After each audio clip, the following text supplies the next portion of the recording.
Hello, नमस्कार। आप सबका स्वागत है मेरे YouTube चैनल में।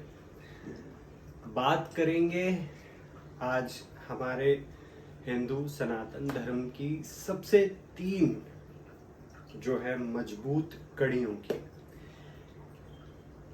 ऐसा है कि आज का ज़माना बहुत फास्ट हो गया है।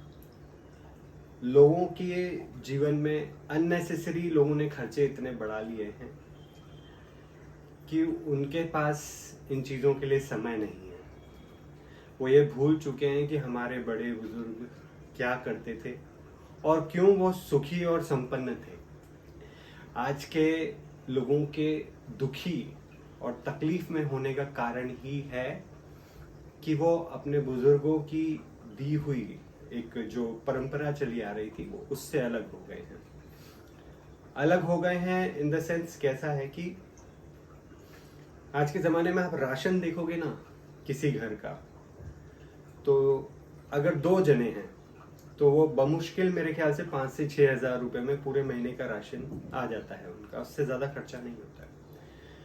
परंतु आप अन्य खर्चे देखेंगे ना, बेवजह के कपड़े, जूते, बेवजह की आउटिंग्स, बेवजह के मोबाइल फोन्स, बेवजह के दुनिया भर के खर्चे, उनका कपल का खर्चा हो गया 50,000, नहीं तो 25,000 तो समझ ही लो। तो आप समझ रहे हो कि ये सब करने के बावजूद भी सब दुखी हैं। किसी ने होम लोन ले रखा है तो वो अपनी उसकी इनकम का हिस्सा होम लोन में जा रहा है, किसी ने कार लोन ले रखा है तो वहां जा रहा है, कोई मोबाइल फोन लोन पे ले रहा है। हुआ क्या है, जो 3 कड़ियां हैं उनको हम भूल गए हैं। वहां पैसा खर्च करने में जान जाती है, जान निकलती है, और फिर क्या होता है, वहां हम कर बैठते हैं नुकसान। हम फंस जाते हैं परेशानियों में, उलझनों में। आज की तारीख में लड़की शादी करके आती है ना, उसको ये बहुत अखरता है कि मेरा पति राखी पे अपनी बहन को क्या दे रहा है। कहीं अपनी बहन को निकाल के 10 ग्राम सोने की रिंग तो नहीं दे रहा है। खुद उसको चाहिए उससे 100 ग्राम का सोने का हार, पर 10 ग्राम अपनी बहन को देगा ना, वो पत्नी को अखरेगा और वही भारी पड़ता है। वो व्यक्ति अपनी माँ के लिए 10 ग्राम की एक वो ना चेन नहीं बना सकता, पर पत्नी को 100 ग्राम का उसको हार चाहिए 9 लाख का। बहुत तकलीफ है, बहुत बड़ी तकलीफ है। श्राद्ध पक्ष में घर में ब्राह्मण को बुलाते हैं ना, तो ऐसा मन कचोटता है 500 रुपये देने में कि अरे बाप रे, पंडित जी ले गए। और वहीं बीवी को पिक्चर दिखाने ले जाते हैं, बच्चों के साथ ले जाते हैं, 5,000 रुपये मॉल में खर्च करके आते हैं। इतनी मानसिकता जो है खराब हो चुकी है, और इसीलिए सब पीड़ा में है। इसीलिए डिवोर्स केसेस है, इसीलिए लोगों की फैक्ट्रियों में घाटा है, इसीलिए लोग हॉस्पिटल्स में जा रहे हैं, लाखों रुपए बिल भर रहे हैं और मर रहे हैं। क्योंकि जो 3 मजबूत चीजें हैं ना, उन तीनों से हम दूर हो गए। जप, तप और दान।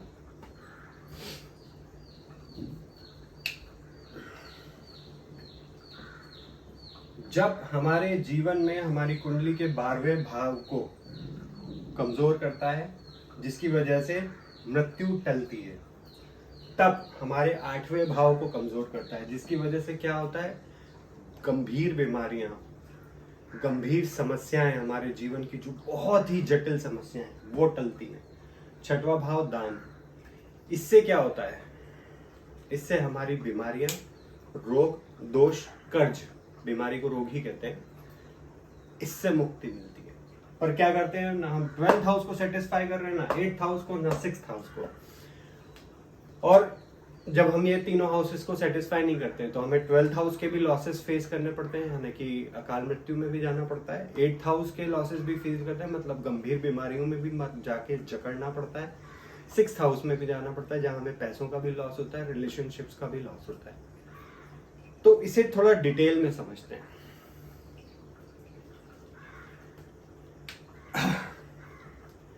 हमारे ना सनातन धर्म में जप की बहुत महत्व है। जैसे हम मेडिटेशन करते हैं, हम ओम का जाप करते हैं, ठीक है, महामृत्युंजय मंत्र पढ़ते हैं। जब महामृत्युंजय का जाप करते हैं तो गंभीर बीमारियों में भी लोगों को हॉस्पिटल में जहां डॉक्टर हाथ खड़े कर देते हैं, वहां पे भी फायदा देखा गया है। शिव मंत्र का अगर हम डेली जाप करते हैं, ठीक है, अगर हम हरि का जाप प्रत्येक दिन करते हैं, क्यों कहा जाता है कि एक माला शिव की जप लो, एक माला हरि की जप लो। हरे राम हरे कृष्ण इस्कॉन फेमस है, क्यों है? क्योंकि वहां जाने के बाद है ना, लोगों को मृत्यु का भय ही खत्म हो गया। उन्हें मालूम है कि मेरा ठाकुर बैठा है और जाना है तो ये खुद ही ले जाएगा अपने हाथ से उठा के, कोई अकाल मृत्यु नहीं मरेंगे।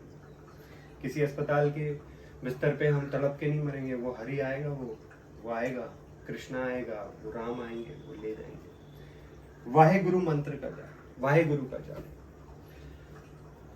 जाते हैं लोग, लाखों लोग डेली गुरुद्वारे में सिमरन करते हैं, घर पे वाहेगुरु का जाप करते हैं। क्यों करते हैं? क्योंकि वाहेगुरु जी स्वयं विष्णु का रूप है, कृष्ण का रूप है। उन्होंने आके लोगों को ये सिखाया कि जप करो, जप करोगे तो मुक्ति बहुत आसान हो जाएगी। उन्होंने लोगों को तप करना सिखाया। तप कैसा होता है? जब आप गुरुद्वारे में जाते हो तो वहाँ सेवा करते हो, वहाँ की सफाइयाँ करते हो, है ना, वहाँ लोगों के लिए खाना बनाते हो। ये क्या है? ये तप है। इससे क्या होता है? आपके जीवन की गंभीर समस्याएं, गंभीर बीमारियों से आप छुटकारा पाते हो। दान गुरुद्वारे में लोग देते हैं, राशन देते हैं, जल अपना तेल देते हैं, खाना बनाने की चीज़ें देते हैं। गुरुद्वारे में चादरें, कारपेट से लेके, गद्दे से लेके, पंखे, ट्यूबलाइट, हर आदमी अपने दिल खोल के वहाँ पे अपनी सेवा देता है ना। उसे आप दान भी कह सकते हैं। धन आप गोलक में, गुरुद्वारे के गोलक में डाल के आते हो, मंदिरों के गुल्लक में डालते आते हो, मंदिर बनवाते हो, मंदिरों में आप खर्चा करते हो। ये क्या है? दान है। दान कोई बुरा शब्द नहीं है, दान है सेवा, है ना। दान के आगे मैं लिख देता हूँ सेवा, क्योंकि कई लोगों को लगता है दान। देखिए, हम सेवा किसकी कर रहे हैं यहाँ पे? हम दूसरे मनुष्यों की सेवा कर रहे हैं। ईश्वर को हमारे दान या सेवा की कोई जरूरत नहीं है। अगर आपको ये लगता है कि मैंने मंदिर बनवा के मैंने ईश्वर पे एहसान कर दिया, तो भाई साहब आपने कुछ नहीं किया। आप मंदिर में, मस्जिद में, गुरुद्वारे में, गिरजाघर में, कहीं भी अगर सेवा करते हैं, ठीक है, I conclude this to everyone, आप वहाँ पैसा देते हैं, चीज़ें देते हैं, राशन देते हैं, तो आप मनुष्यों पे, दूसरे मनुष्यों पे, है ना, उनका भला कर रहे हो। ईश्वर को देने की तो हस्ती किसी की भी नहीं है। तो ये है दान। तो हमें देखना है कि हमें जीवन में क्या मिस नहीं करना है। किसी भी इन तीनों में से एक एक चीज को आप पकड़ लो कि आपका जीवन सुधर जाएगा। देखो, दान, सेवा करना, आप अपने पत्नी और अपने पार्टनर के ऊपर जो खर्चा करते हो वो सेवा है, दान नहीं है, ठीक है। आप अपने पार्टनर के लिए, आपका कोई बिजनेस पार्टनर है, आप उसके लिए कुछ अच्छा कर देते हो, है ना। आपका बिजनेस पार्टनर है, आप उसकी प्रॉब्लम सॉल्व कर रहे हो, या फाइनेंशियली उसको, आपके पार्टनर को किसी चीज़ की ज़रूरत है, आप उसका ख्याल रख रहे हो। आपका पार्टनर आया है बिजनेस ट्रिप पे जा रहा है, आप उसकी होटल बुकिंग करते हो, आप उसकी फ्लाइट बुकिंग करते हो, आप उसकी टैक्सी बुकिंग करते हो। तो वो जो बिजनेस ट्रिप पे गया है ना, वो बहुत अच्छे से काम करके आएगा। क्यों? क्योंकि आपने उसकी सेवा की है, आपने उसकी हर चीज़ को सॉल्व कर दिया है। उसको कहा है कि सिर्फ आप काम में ध्यान दो, बाकी सब मैं संभाल लूंगा। दिस इज सेवा। पत्नी, आपकी पत्नी घर में आपके पूरे घर का ख्याल रखती है ना। तो आप क्या करते हो? घर में राशन भरपूर रखते हो कि ताकि उसको किचन में किसी चीज़ की कमी नहीं हो। अपनी पत्नी के सम्मान के लिए आप उसके अच्छे कपड़े, अच्छे गहने करते हो कि कहीं आए जाए तो आपकी पत्नी को सम्मान मिले, लोग इस नज़र से देखेंगे कि वाह यार, अच्छी औरत है और इसका पति इसे अच्छे से रख रहा है, खानदानी लड़की दिख रही है, ठीक है। पत्नी को मेडिकल ट्रीटमेंट्स दिलवाते हो। क्या करते हो? आप अपने पार्टनर की सेवा करते हो। इससे क्या होता है? वो स्वस्थ रहती है। और जब ये सारी चीज़ें आप अपने पार्टनर के प्रति करते हो तो वो पार्टनर फिर आपके लिए अच्छा करता है।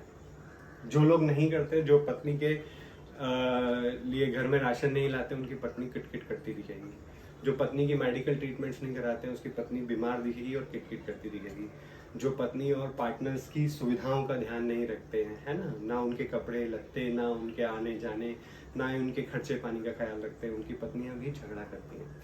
तो आप ये समझो कि अगर आप सिर्फ सेवा पे ध्यान देते हो अपने पार्टनर की, अपने 6th हाउस को सेटिस्फाई करते हो, तो क्या होगा, आपकी मैरिड लाइफ बहुत अच्छी चलेगी, आपकी पार्टनरशिप बहुत अच्छी चलेगी। सो 6th हाउस सेटिस्फाइड हो गया। अब क्या होगा, अगर आपकी पार्टनरशिप खराब नहीं है तो ना कोर्ट केस होगा, ना लड़ाई झगड़े होंगे ना ही आपको पत्नी को फिर मेंटेनेंस और एलिमनी देनी पड़ेगी। क्यों? क्योंकि आपने उसकी सेवा की है, उसका ध्यान रखा है, वो आपको छोड़ के नहीं जाएगी। आप अपने पार्टनर का ध्यान करते हो तो उसको कोई कितना भी अच्छा ऑफर दे देगा ना कि यार तू इसको छोड़ मेरे साथ पार्टनरशिप, वो कहेगा नहीं यार, इसके जैसा मेरे को बंदा नहीं मिल सकता, ये बंदा मेरी हर चीज का ख्याल रखता है। This is called 6th house satisfaction. नहीं तो क्या होगा, पार्टनर आपको छोड़ के चला जाएगा, आपका पैसा भी लूट के ले जाएगा, पत्नी भी आपको छोड़ के चली जाएगी, आपका पैसा भी लूट के चली जाएगी। बीमारियां, अगर आप अपने पार्टनर के ऊपर खर्चा नहीं करते हो, आप कंजूसी करते हो, आई एम डेफिनेटली श्योर आप डॉक्टरों के पास हॉस्पिटल्स में पैसा भर रहे हो। दुनिया का कोई कंजूस आदमी ऐसा नहीं देखा मैंने जो डॉक्टरों को पैसा नहीं देता। क्यों? कर लो कंजूसी, 6th हाउस को तो अपना काम करना है।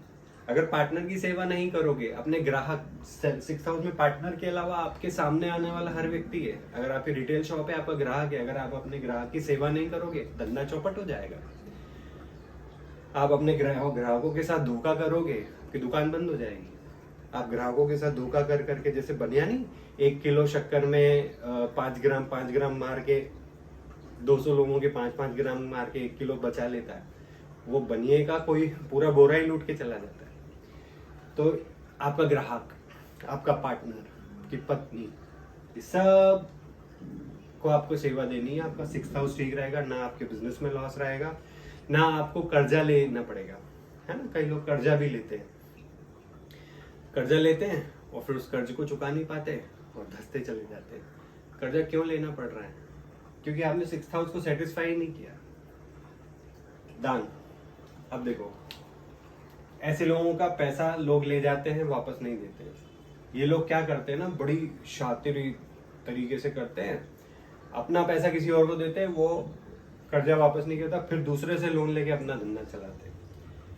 ग्राहक इनका पैसा खा जाते हैं, ग्राहक इनसे आके उधार ले जाते हैं, अरे भैया अगली पगार आएगी तो पैसे दूंगा। तो ये क्या करते हैं, ग्राहकों से जो 40 रुपए किलो की शक्कर उनको 45 रुपए किलो देते हैं इनका भी ग्राहक पैसा खा जाते हैं। क्यों?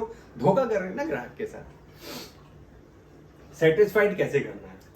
श्राद्ध पक्ष बहुत अच्छा समय है, ये जो चल रहा है अभी 15 दिन, आपको इसमें दान जरूर करना है। दान में पिछले वीडियो में बता चुका हूँ। श्राद्ध पक्ष के दान, चिड़ियों को खाना खिलाओ, कुत्ते बिल्लियों को खाना खिलाओ, जानवरों को खाना खिलाओ और ब्राह्मण को कुछ गिफ्ट करो, कन्याओं को भोजन कराओ, कन्याओं को गिफ्ट करो। इससे बढ़िया कोई ध्यान नहीं। अपनी बहन और बुआ को भी कुछ ना कुछ आपको देना चाहिए, ये होता है दान। क्यों लोग लंगर लगाते हैं, है ना? लोगों को ऐसा लगता है कि यार ये लंगर लगा रहा है, नेतागिरी कर रहा है। नहीं रे भैया, वो लंगर लगा के वो लोगों को भोजन की सेवा दे रहा है, दान कर रहा है। उसका 6th हाउस कितना सेटिस्फाइड हो जाएगा। ऐसे लोगों के घर में ना कभी रोग दोष बीमारी चढ़ती नहीं है, जो लंगर खिलाते हैं लोगों को, जो लंगर सेवा में दान देते हैं। जाओ किसी मंदिर के भोजशाला में दे दो, गुरुद्वारे की लंगर सेवा में दान कर दो, आप देखो आपकी बीमारियां कैसे खत्म होती है, रोग दोष शत्रु खत्म होते हैं। बहन और बुआ को देने वाला कभी कम नहीं होता। राखी आती है, बहन का बर्थडे, बहन की शादी की सालगिरह है, बुआ के बर्थडे, बुआ की शादी की सालगिरह है, दो इनको कभी खत्म नहीं हो गया। ऐसे लोग जिनकी बहन गरीबी में जी रही है, तकलीफों में जी रही है, आप देखना है इनके पैसे लोग खा जाते हैं, मार जाते हैं। कई लोग ऐसे होते हैं, नहीं यार हमने तो शादी करा दी, हमें क्या मतलब यार। उसका पति अगर 5,000 कमाता है तो करने दो उसे गरीबी में सर्वाइवल। क्यों भाई? तुम्हें ईश्वर ने करोड़ों दिए हैं और तुम्हारी बहन गरीब किराए के मकान में रह रही है, फटे कपड़े पहन रही है, फटी चप्पल पहन रही है, तुम्हें शर्म नहीं आती है? कैसे भाई हो यार तुम? मतलब शेम ऑन यू। अपनी बहन को दो, उसके नाम पे मकान खरीद के दो, उसके बैंक में हर महीने पैसे डालो कि बेटा अपना खर्चा, सर्वाइवल, अपने घर में राशन पानी का ख्याल रख, अपने बच्चों की एजुकेशन का ख्याल रख, अपने त्योहार मना, अपने कपड़े पहन। जितना दो, मैंने देखा ऐसे करोड़पति लोगों को जिनकी बहनें बेचारी गरीब हैं, वो करते ही नहीं है बहनों के लिए, और वो बहनें दुखी है, और उनके खुद के पैसे लाखों करोड़ों दूसरे खाते हुए मैंने अपनी आंखों से देखे हैं। जिसने अपनी बहन और गरीब बुआ का साथ नहीं दिया ना, ये सोचते हैं अरे यार उसका पति तो निकम्मा हो जाएगा। अरे वो निकम्मा है तभी तो उस बेचारी का ये हाल है, पर तुम तो निकम्मे नहीं हो ना।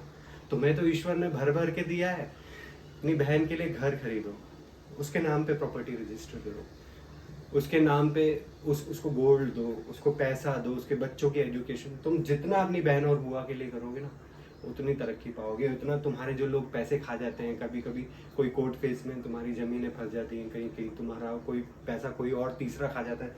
ऐसे लोग 10-20 हजार रुपए बहन को देने से पहले 10 बार सोचते हैं, और इनके 10-20 लाख रुपए मैंने लोगों को खाते हुए देखा।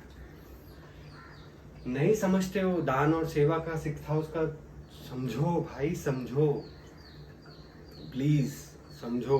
कोई भी इंसान दुनिया में सबसे महान है जो अपनी बहन और अपनी बुआ को शादी के बाद उनके घर का ख्याल रखता है। उनसे नहीं लेना है। क्यों हमारे धर्म में है कि बहन और बुआ का नहीं खाना है? अरे आप उल्टा कर्जे में पड़ जाओगे। अगर आपने बहन और बुआ से लेके खा लिया ना, कर्जे में पड़ जाओगे। कभी इनसे नहीं लेना, इनको सिर्फ देना ही देना है। किसी गरीब को दे दो। आपकी बहन नहीं है, बुआ नहीं है, बहन बुआ संपन्न है, वो लोग नहीं पसंद करते हैं कि यार मत दिया कर, हमें पसंद नहीं है, हमें दान वान देना। आप जाते हो ना कि भैया ये श्राद्ध पक्ष है, ये बहन के लिए वो नाखून, अरे यार हम क्या श्राद्ध का खाएंगे, कोई बात नहीं, गरीब को दे दो। किसी भी गरीब औरत को अपनी बहन बना दो, दे दो। गरीब का मकान बना दो, गरीब की शिक्षा कर लो, गरीब की बीमारी में दवा दिला दो। कोई बेसहारा दिखता है आपको सड़क पे, ऐसा दिखता है कि बेचारा बेसहारा है, उसकी सहायता कर दो।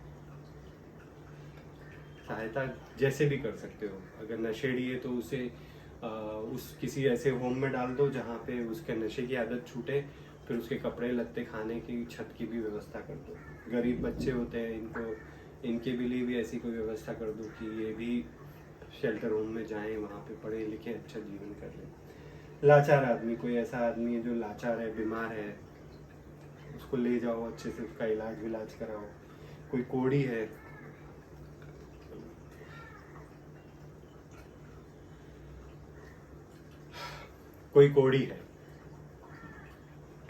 कोई लाचार है, उसकी मदद करो। कोई बीमार है, उसको हॉस्पिटल ले जाओ। कोई कोढ़ी है, उसे स्किन डॉक्टर के पास ले जाओ। आपके आने वाली पीढ़ियों के आपके अंदर भी अगर कोई स्किन का इन्फेक्शन हो ना, वो टल जाएगा। कोई अपंग है, उसकी सहायता करो। आने वाले तुम्हारी खुद की और तुम्हारे परिवार की बलाएं टलेंगी।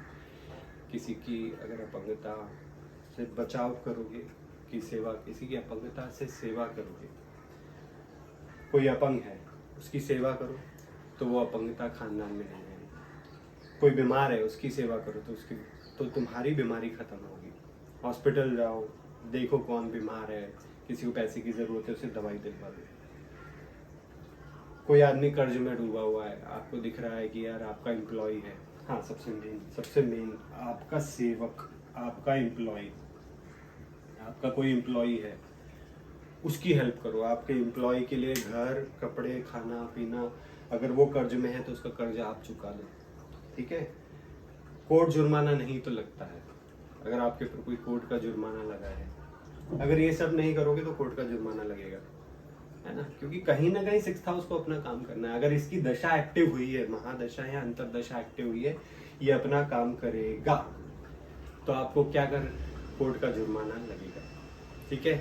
या तो बैंक लोन वाले आएंगे, आपकी गाड़ी उठा के ले जाएंगे, आपके घर पे कब्जा कर लेंगे, आपके घर की नीलामी कर देंगे। क्योंकि आप ये सब नहीं करोगे ना, और आप कर्जा लेना ही पड़ेगा। जब कर्जा लोगे तो मुसीबतें आएंगी। तो कर्जा ही नहीं लेना पड़ेगा अगर आप 6th हाउस को सेटिस्फाई करोगे, दान और सेवा करोगे तो। अब आते हैं 8th हाउस पे। 8th हाउस क्या है? तप।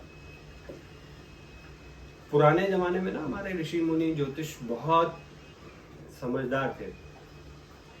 तो अकबर गया था नंगे पैर माँ वैष्णो देवी के दरबार में, क्योंकि अकबर को हो गई थी गंभीर बीमारी।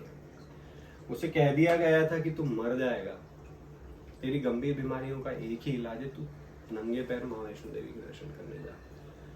अब क्या होता है जब आपका शरीर है, देखो आप वैष्णो देवी के दरबार जाओ या आप ट्रैकिंग कर लो किसी पहाड़ी की, क्या होगा, आपका शरीर तपेगा, मतलब गर्म होगा। तप का मतलब है अपने शरीर को गर्म करना। जब आपका शरीर गर्म होगा, आपका खून उकाले मारेगा, तो आपके शरीर के अंदर जो ब्लड सेल्स हैं, जो आपके फाइटर सेल्स हैं, वो एक्टिव होंगे और आपकी बीमारी को खा जाएंगे।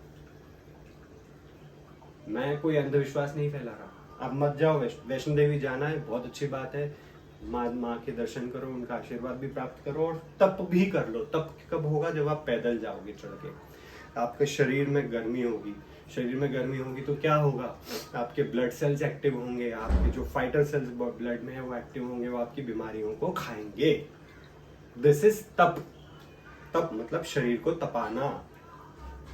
जब आप हवन करते हो, जब आप हवन कुंड की आग के सामने बैठते हो, तो क्या होता है, आपका शरीर तपता है। आपको बहुत ऐसे आग ऐसी लगती है, आपके पूरे बॉडी गर्म हो जाती है। क्या होता है, आपके वाइट शरीर के अंदर के खून में गर्मी आती है, आपके फाइटर सेल्स एक्टिव होते हैं, आपकी भयंकर बीमारियां, भयंकर पीड़ाएं, जीवन में जिन परेशानियों से आप बहुत दुखी हो, वो जल के अंदर ही अंदर नष्ट हो जाती है। आपका ऑरा क्लीन हो जाता है। आप ट्रैकिंग कर लो, कोई बात नहीं, आप नहीं जाना। आप महाराष्ट्र में बहुत बढ़िया बढ़िया ट्रैकिंग स्पॉट्स हैं, बहुत बढ़िया बढ़िया किले हैं, ऊंचाई पे हैं, जाओ चढ़ो। नहीं जाना है, तपस्या करना है किसी तीर्थ स्थान पे, मत जाओ, ऐसे कर लो। लोग केदारनाथ जाते हैं, लोग अमरनाथ जाते हैं, पैदल जाते हैं। क्यों उनको सुख मिलता है? क्योंकि जब तप करने से शरीर के अंदर की कमजोरी, बीमारियां और पीड़ाएं जाती है ना जीवन से, वो आदमी खुश होता है। फिर क्या करता है, नीचे आता है, गंगा स्नान करता है। गंगा स्नान क्यों किया? जब हम नदी में, तालाब में या कहीं भी, या अपने घर के बाथरूम के टब में भी जाते हैं ना, आप देखना आपके रोंगटे खड़े हो जाते हैं, आपके पूरी बॉडी के पोर खुल जाते हैं। उससे क्या होता है, आपके शरीर के अंदर की जो बीमारियां है ना, वो बाहर आ जाती है और वो जिस पानी में आप नहा रहे हो उसमें बह जाती है। इसीलिए नदी में, समंदर में, साफ पानी के तालाब में, साफ पानी के कुएं में या अपने घर के बाथटब में नहाना जरूरी है, बीमारियों को खत्म करने के लिए। इसीलिए कहते हैं हरिद्वार जाओ, गंगा नहाओ। क्यों? गंगा जी के पानी में जितने भी पहाड़ों से आ रहे हैं, वो जल गुजर के आता है, वहाँ की जड़ी बूटियों की शक्ति लेके आता है। वो जड़ी बूटियां उस जल के द्वारा आपकी बॉडी में एंटर करती हैं। आप देखना, गंगा किनारे, नर्मदा किनारे या अच्छी नदियों के किनारे रहने वालों के चेहरे में चमक होती है। बीमारियां उनके शरीर में नहीं होती, क्योंकि वो पानी पीते भी हैं, उससे नहाते भी।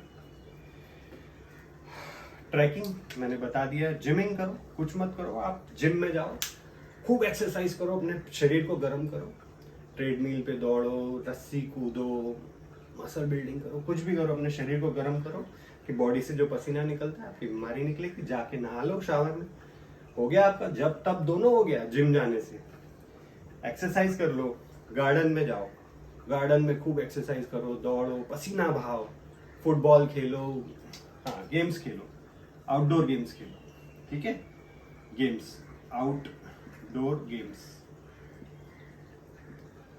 ये लो, आपका 8th हाउस भी सेटिस्फाइड हो गया। आउटडोर गेम्स खेलो, फुटबॉल खेलो, रनिंग खेलो, ऐसे भी जितने भी स्पोर्ट्स है जिसमें पसीना बहता है खेलो, बास्केटबॉल खेल लो, टेनिस खेल लो, आपका चिड़िया फुद्दी खेल लो, कुछ भी कर लो, सेटिस्फाई योर 8th हाउस, ठीक है। योगा कर लो, योगा में भी बहुत पसीना निकलता है। अगर आप ऐसे कुछ बॉडी पोजीशंस करते हो ना, आपको बहुत तप चढ़ता है।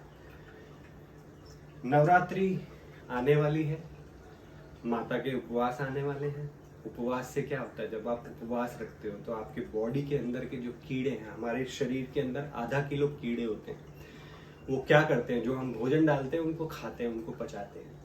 और जब उनको भोजन नहीं मिलता है, जब हम उपवास करते हैं तो क्या करते हैं, वो हमारे अंदर की बीमारियों को खाने लग जाते हैं, हमारे अंदर जो एक्स्ट्रा फैट है उनको खाने लग जाते हैं, हमारे अंदर जितनी स्वीटनेस है बॉडी के अंदर, जो मतलब आप ये सोच लो कि हमारे बॉडी के अंदर जितनी भी बीमारियां हैं वो मीठी, उनमें एक मिठास होती है, वो मीठी चीज़ों से ही बनती है। जो भी हम ग्लूटन लेते हैं बॉडी में, आटा खाते हैं और दुनिया भर की जो भी ग्लूटन वाली चीज़ें लेते हैं, शक्कर खाते हैं, ये सब अंदर जाके बीमारियां करती हैं। और जब आप उपवास करते हो तो वो कीड़े क्या करते हैं, उन बीमारियों को, उस मीठे जो भी है ना, जितने भी सेल्स बॉडी में हैं, जो धीरे धीरे धीरे थिक होके बीमारी में, कैंसर में बदल जाते हैं। उपवास से कैंसर भी ट्रीट हो जाता है। बकवास नहीं कर रहा हूँ, साइंटिफिक है। मेरी कोई भी बात इलॉजिकल नहीं है, क्योंकि मैं पढ़ा लिखा आदमी हूँ, मैं साइंटिफिक रिसर्च भी करता हूँ, मैं लोगों के, डॉक्टरों को भी सुनता हूँ, समझता हूँ डॉक्टर क्या बोल रहे हैं और क्यों बोल रहे हैं। एक भी बात इलॉजिकल नहीं है, ठीक है। फिर नवरात्रि आ रही है, उपवास करो, माता के उपवास करो। उपवास रखने से बहुत बढ़िया, मैंने तो हेल्थ बेनिफिट्स बहुत अच्छे देखे हैं। पर उपवास ऐसा भी नहीं करना है कि पूरी तरह खाना छोड़ दिया। क्यों? थोड़ा थोड़ा, मतलब ईट लेस। और ऐसा खाओ, जैसे साबूदाने क्यों खाए जाते हैं, ऐसा खाओ जो लंबा समय तक बॉडी में रहे। जैसे साबूदाना जल्दी हजम नहीं होता है, इसीलिए उपवास में खाया जाता है। फल उपवास में क्यों खाए जाते हैं? फल जल्दी हजम हो जाते हैं। तो ऐसा खाओ, या तो फल खाओ, या जूस पियो, या तो फिर साबूदाना खा लो, ताकि 24 घंटे भूख ही ना लगे। तो या तो ऐसा भोजन करो जो शरीर के लिए वो बहुत जल्दी शरीर हजम कर ले, फिर आपके कीड़ों को खा ले, या तो साबूदाना खा लो। इससे क्या होगा, वो बहुत टाइम के लिए आपके अंदर रहेगा, आपको भूख नहीं लगेगी। जब कीड़े, ऐसा भोजन हमारी बॉडी में जाता है ना जिसे हजम नहीं कर पाते, तो वो उसको छोड़ देते हैं। वो फिर अपने बॉडी के सेल्स, बैड सेल्स को, जितनी बीमारियां उनको खाना चालू कर देते हैं। तो ये है उपवास का महत्व। फिर आते हैं 12th हाउस पे। 12th हाउस, कई लोगों को इंसोम्निया है, रात को नींद नहीं आती, दिमाग में टेंशन चल रहा है, दिमाग चलता रहता है। मेरे साथ खुद के साथ भी ऐसा हुआ है, रात को सोने की कोशिश करता हूँ, दिमाग चल रहा है। नहीं, जब भी मैं मेडिटेशन छोड़ता हूँ, मेडिटेशन क्या है? मेडिटेशन एक तरह की फोकस एक्सरसाइज है। आप ओम पे ध्यान लगा लो। ओम पे ध्यान नहीं लगता, आप कोई ऐसा काम करो जिसमें आपको एकाग्रता बनी रहे। त्राटक करते हैं लोग, दीपक जलाते हैं, दीपक के फोकस करते हैं, ठीक है। ये भी नहीं कर सकते, आप कंप्यूटर पे काम कर रहे हो, तो सिर्फ जिस काम को कर रहे हो उसी पे फोकस रहो। 3, 4, 5, 6 विंडो खोल के, किसी में गेम, किसी में व्हाट्सएप चैट और किसी में फेसबुक वीडियोस नहीं। Focus on your work. ये भी आप पढ़ाई कर रहे हो, आप जिस सब्जेक्ट की पढ़ाई कर रहे हो उस पर पूरी तरह फोकस होकर पढ़ाई कर लो, आपका मेडिटेशन हो जाएगा। मेडिटेशन का मतलब है फोकस। बहुत ज्यादा तकलीफें हैं जीवन में, तो महामृत्युंजय, बड़ी बीमारियां, गंभीर बीमारियों से आप जूझ रहे हो, महामृत्युंजय का जाप करो।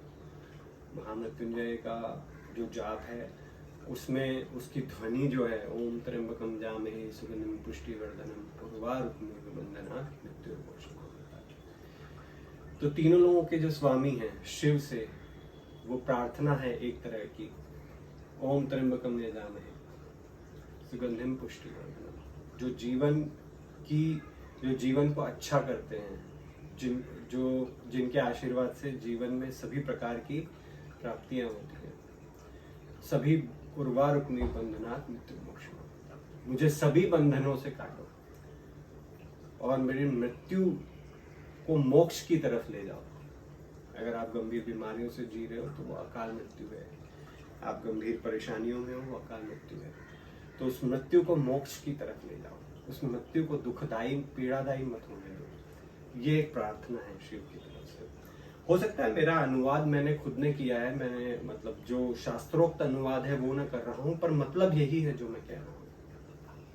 ठीक है। शिव मंत्र का जप आप करो डेली, प्रतिदिन, और ऐसे समय करो जब शांति हो आपके आसपास। क्यों कहते हैं कि सुबह ब्रह्म मुहूर्त में जाप करना चाहिए? क्योंकि ब्रह्म मुहूर्त जो होता है वो केतु, उसके देवता जो है वो केतु है। केतु क्या है? केतु हमारी इंस्टिंक्ट है।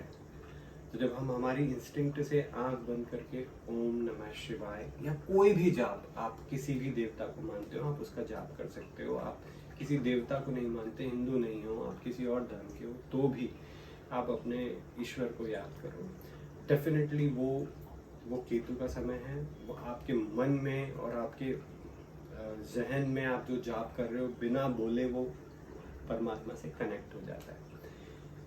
ठीक है। शाम में भी जाप कर सकते हैं, जब सूर्योदय होता है और जब सूर्यास्त होता है, आप देखना बहुत शांति होती है वातावरण में। वो इतना शांत माहौल हो जाता है, वही जाप का समय होता है असल में। हरि नाम का जाप, हरि नाम के जाप की तो ये महिमा है कि आप ट्रेन में चल रहे हो और आपके आसपास 100 लोग बैठे हैं, आप हेडफोन लगाओ, हरि हरि ओम हरि ओम हरि ओम माला जप सकते हो। हरे राम हरे कृष्ण का जाप, कई लोग ऐसे देखे मैंने जो दुकान पे बैठे रहते हैं और इधर माला चलती रही, हरे राम हरे कृष्ण हरे राम हरे कृष्ण हरे राम हरे कृष्ण। वो दुकान पे सेवा भी कर रहे हैं, कोई ग्राहक आया, माला रोक दी, 100 रुपए लिए, सामान दिया, चलो लोग काम कर रहे हैं, वो अपना काम। खाना बना रहे हैं, जैसे हरे राम हरे कृष्ण हरे राम हरे कृष्ण, खाना बन रहा है, ये है जाप। वाहेगुरु नाम का जाप, जाते हैं लोग डेली गुरुद्वारे जाते हैं, बैठते हैं शांति से, अपना जप करते हैं, वाहेगुरु जी की जपू जी साहिब पढ़ते हैं, वहाँ जो वाणी चल रही है, जो कीर्तन चल रहा है उसे सुनते हैं। तो this is how it works. जप तप और दान जिस व्यक्ति के जीवन में है, उसको कोई भी छठवें भाव की बीमार परेशानी, 8वें भाव की परेशानी और 12th हाउस की परेशानी नहीं परेशान कर सकती, अगर मान लो उसके कर्म में है। जैसे कहते हैं ना, व्हील ऑफ फॉर्चून, हमारा कर्मा है, पिछले जन्म के पाप हैं या इस जन्म के पाप हैं, वो सामने आ रहे हैं, तो वो पाप कम हो जाएंगे, कट जाएंगे। जब तप और दान से आप अपने पापों को काट सकते हो। मत करो तीर्थ यात्रा, मत जाओ आप, बारिश का मौसम होता है, झरने होते हैं, झरनों में नहा लो जाके, तो भी आपके रोग दोष तपस्याएं, आपका जप और तप हो जाएगा, बीमारियां कट जाएंगी। ट्रैकिंग कर लो, कोई बात नहीं, जिम चले जाओ, जिम करके शावर लोगे, उससे भी बीमारियां चली जाएगी, क्योंकि बॉडी पोर्स तो खुले, बॉडी के टॉक्सिन्स तो निकले। लोगों को सबसे ज्यादा प्रॉब्लम होती है जब पेट खराब होता है, लीवर खराब होता है। तो जितनी भी तपस्याएं हैं, इससे क्या होगा, हमारे पेट के अंदर, लीवर के अंदर जितनी बीमारियां हैं वो कटेंगी। लॉजिकल है, अगर एक भी बात इलॉजिकल लगे तो जाके क्रॉस चेक कर लेना आपने किसी भी, अगर मेरी 8th हाउस की बात इलॉजिकल लगे, किसी डॉक्टर से कंसल्ट कर लेना। 6th हाउस की बात इलॉजिकल लगे तो चेक कर लेना, आपके ऊपर कोई ना कोई 6th हाउस का इशू होगा, आपकी लाइफ में परेशानी होगी। अगर 6th हाउस की बात आपको इलॉजिकल लगे, 12th हाउस की बात आपको इलॉजिकल लगे तो देख लेना। ऐसे लोगों को जब भी विदेश यात्रा करते हैं तकलीफें होती होंगी, ऐसे लोगों की नींद उड़ी हुई होगी, ऐसे लोगों का लॉस भी होता है। इसको जीवन की हर चीज का लॉस कहते हैं। ऐसे 12th हाउस जो है ना, हर जीवन में हर चीज जाती रहती है, पैसा भी जाता रहता है, क्योंकि 6th हाउस के सामने होता है 12th हाउस। तो ऐसे लोगों का पैसा कोई ना कोई खा ही जाता है, कहीं ना कहीं फालतू खर्चा करते हुए दिखेंगे ये लोग, ये फालतू में ही पैसा जा रहा है। बोलेंगे यार साला समझ नहीं आता, अचानक से गाड़ी खराब होगी, 10,000 लग गए, अरे यार समझ नहीं रहा, अचानक से हॉस्पिटल गए, वो फलाने क्या फलानी कोई घर में कोई भी वो है ना, वहाँ इलाज में 4-5 लाख रुपए लग गए। ये होता है, 6th और 12th हाउस आमने सामने होते हैं, ध्यान रख लेना। तो नहीं करो मेडिटेशन, अपने काम में फोकस नहीं रखो तो क्या होगा, फोकस नहीं रखोगे ड्राइविंग में तो क्या होगा, एक्सीडेंट होगा तो क्या करोगे, हॉस्पिटल जाओगे, क्या लॉस होगा, पैसा। सिंपल सा लॉजिक है, इन 3 चीजों को पकड़ लो, जब तप दान को, आपका जीवन सिद्ध है। आप हिंदू हो या नहीं हो उससे कोई मतलब नहीं है, बेसिकली ये एक साइंस है, ये काम करता है हमारी लाइफ पे, कोई फर्क नहीं पड़ता। मैं आपसे नहीं कह रहा मत जपो, आपको शिव का नाम नहीं जपना, हरि का नाम नहीं जपना, मत जपो, आपकी मर्जी है। किसी भी धर्म में हो, आप अपने ईश्वर का जप लो, आपका काम हो जाएगा। आप दान करो, करते हैं ना, रमजान में दान करते हैं, देख लो वो जीवन उनका बहुत अच्छा है जो दान धर्म करते हैं। 8th हाउस तपस्या है, जाते हैं जियारत करने लोग, तपस्या करते हैं, पसीना बहाते हैं। सो समझो और स्वस्थ रहो, मस्त रहो।